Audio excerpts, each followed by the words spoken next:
வணக்கம் நண்பா. வ.உ. சிதம்பரம் பிள்ளை. நம்ம கப்பலோட்டிய தமிழன் பத்தி சொல்லணும்னா அது ஒரு தனி சம்பவம்.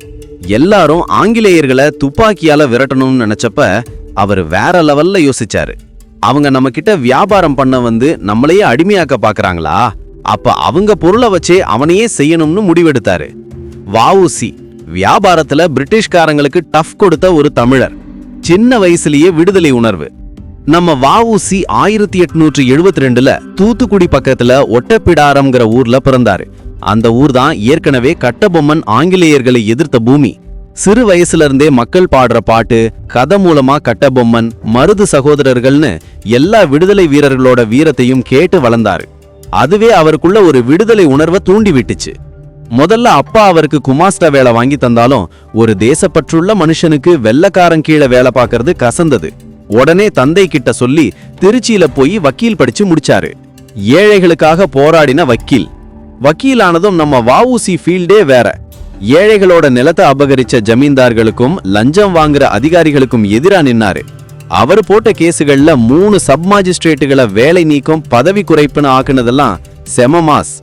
அதனால மக்கள் மத்தியில அவருக்கு பெரிய செல்வாக்கு கிடைச்சது. ஒரு கட்டத்துல பிரிட்டிஷ் ஆட்சியே ஏழைகளுக்கு பண்ற அநீதிக்கு காரணம்னு புரிஞ்சுக்கிட்டு பாலகங்காதர திலகரோட கொள்கையில ஈர்க்கப்பட்டு விடுதலை போராட்டத்துல குதிச்சாரு. வெள்ளையர்களை ஓட ஓட விடத்த கப்பல் கம்பெனி. வ.உ.சியோட மாஸ்டர் பிளான் என்ன தெரியுமா? ஆங்கிலேயர்கள் இந்தியாவை ஆள்றதுக்கு முக்கிய காரணமே அவங்களோட கடல் வணிகம்தான். அதை உடைக்கணும்னு முடிவெடுத்தாரு. அதனாலதான் 1906ல சுதேசி ஸ்டீம் நேவிகேஷன் கம்பெனிங்கிற கப்பல் நிறுவனத்தை தொடங்கினாரு.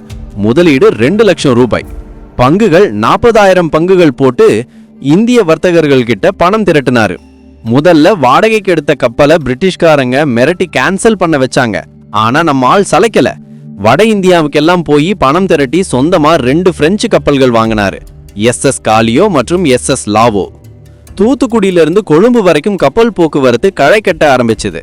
பிரிட்டிஷ் ஸ்டீம் நேவிகேஷன் நிறுவனத்துக்கு இது பெரும் அடியா விழுந்தது. வெள்ளையன் கப்பல் கட்டணத்தை குறைச்சான், இலவச பயண திட்டம் கூட அறிவிச்சான். ஆனா மக்கள் நம்ம வ.உ.சி கப்பல்ல போறதுதான் தேசபக்தி, அதுக்கு மட்டும்தான் சரக்கு ஏத்துவேன்னு அடம் பிடிச்சாங்க. கப்பல் கம்பெனிக்கு வந்த சோதனை, வெள்ளையனோட சூழ்ச்சி, அப்புறம் கம்பெனி பங்குதாரர்களோட சண்டையால நம்ம வ.உ.சிக்கு பெரிய சிக்கல் வந்துச்சு.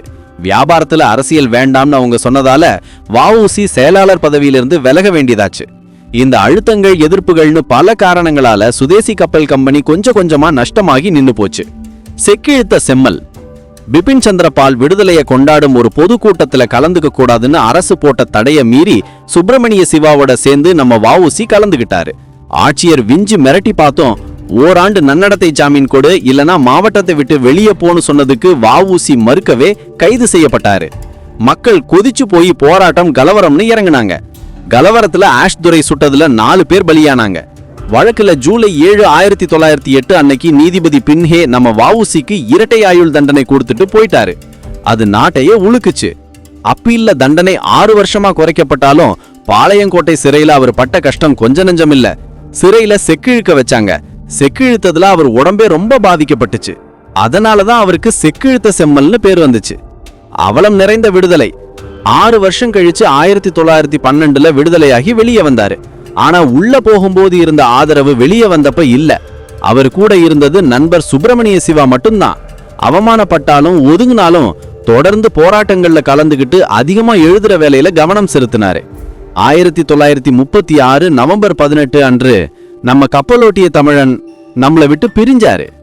ஆயுதம் இல்லாம அஹிம்சைய மட்டும் நம்பாம பொருளாதார ரீதியா எதிரிய தாக்குன ஒரு மாபெரும் தமிழ் வீரன் நம்ம வ.உ.சி. அவர் செய்ததெல்லாம் நிஜமாவே தரமான சம்பவம் தான்.